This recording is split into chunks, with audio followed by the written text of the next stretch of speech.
Hi అందరికీ good morning. నా పేరు అవ్యక్త. సో ఇది నా చిన్న మినీ బ్లాగ్ అనమాట. సో అందరూ చూసి లైక్ చేస్తారని అనుకుంటున్నాను. సో ఈరోజు సండే కాబట్టి అందరింట్లో ఏవేవో స్పెషల్స్ ఉంటాయండి. మా ఇంట్లో అయితే అలా ఏం లేదు. సో చూడండి, వీకెండ్స్ వచ్చినా బ్యాంకులో ఏదో ఒక వర్క్ అనేది పెడతారు కదా. సో మా హస్బెండ్ బ్యాంక్లో వర్క్ చేస్తారు కాబట్టి అతనికి ఏదో యూనియన్ మీటింగ్స్ అవుతున్నాయి, నిన్నటి నుంచి అవుతున్నాయి. సో అతను దానికైతే వెళ్ళిపోయారు. మేము ఇప్పుడే జస్ట్ చర్చ్ నుంచి వచ్చాను, బ్రేక్ఫాస్ట్ అయ్యింది. సో అతను వెళ్ళిపోయారు తినేసి. సో నాకు కూడా ఈరోజు లంచ్ నేను ఇంట్లో చేయను. సో ఒక ఈవెంట్ ఉంటే నేను అక్కడ లంచ్ చేయడానికి వెళ్తున్నాను. సో ఇది జస్ట్ మా అత్తయ్యకి మా పాప కోసమే నేను వండి వెళ్తున్నాను. సో ఈరోజు పెద్ద స్పెషల్స్ ఏం లేదు, జస్ట్ చికెనే చేస్తున్నానండి. సో ఇదేం పెద్ద విద్యేం కాదు, అందరింట్లో చేసుకునేట్లే ఏదో ఒక చిన్న చిన్న చేంజెస్ అయితే ఉంటాయి అంతే మాత్రం నాకు తెలిసి. సో ఎవరి స్టైల్లో వాళ్ళు చికెన్ చేస్తారు కదా. సో ఇది నా స్టైల్ అనుకోండి. ఇది ఏదో పెద్ద ఇది కాదు, చాలామంది కూడా ఇలానే చేస్తారు. సో ఇదిగోండి నా చికెన్ అవుతుంది. ఒకవైపు చారు అయితే చేసేసాను, ఎందుకంటే పాపకి చారు ఉండాలి. తను ఓన్లీ 2.5 years కదా, తను స్పైసీగా ఏం తినదు. ఇంకా ఇదిగోండి చూడండి, నేను వంట చేసినప్పుడు తను ఎలా పట్టుకొని ఉంటుందో. సో ఇది నాకు అలవాటే అయిపోయింది. సో ఇదిగోండి నా కర్రీ కూడా ఆల్మోస్ట్ కుక్ అయిపోయింది. రైస్ కూడా నేను వాష్ చేశాను. సో ఇప్పుడు టైం అయితే 1:10 అవుతుంది. సో ఒక 10 minutes తర్వాత నేను తనకు అన్నం పెట్టి నేను బయలుదేరాలన్నమాట.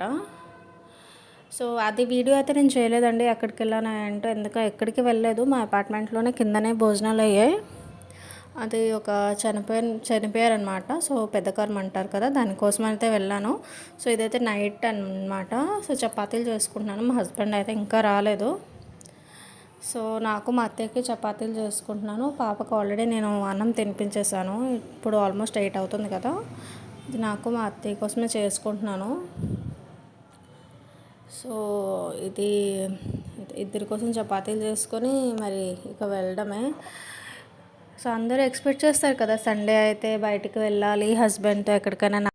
నాకు కూడా ప్లానింగ్స్ ఉన్నాయండి, కానీ సడన్గా అతనికి పడడం వల్ల సో అతను వెళ్ళాల్సి వచ్చింది. నేను కూడా లాస్ట్ 1 week నుంచి ఇక్కడైతే లేను, మా అమ్మ వాళ్ళ ఇంటికి వెళ్ళి నేను ఇంకా నిన్నే వచ్చాను. ఒక ఫంక్షన్ కూడా అటెండ్ చేసి విజయవాడ. సో మరి ఇప్పుడైతే అవ్వదు, చూసుకోవాలి. 2-3 daysలో ఏమైనా అవుతుందంటే వెళ్తాను, లేకపోతే లేదు. మళ్ళీ సండే చూసుకోవాలి.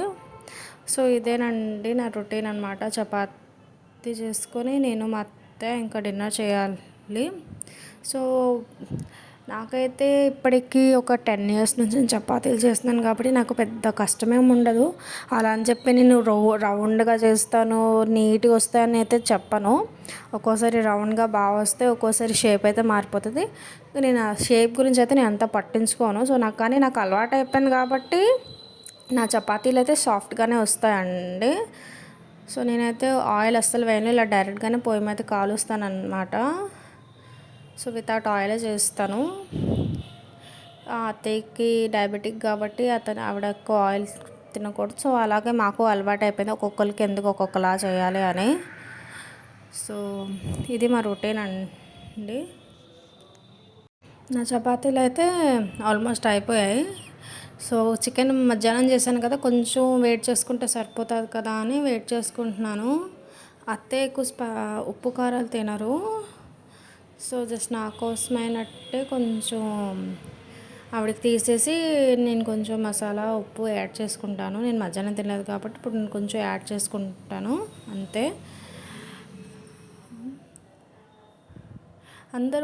నేనైతే ఇక్కడ ఒక విషయం చేశాను, గమనించి ఉంటారు. నేను చారు పోసాను, ఎందుకంటే గ్రేవీ అనేది చిక్కగా అయిపోయిందని.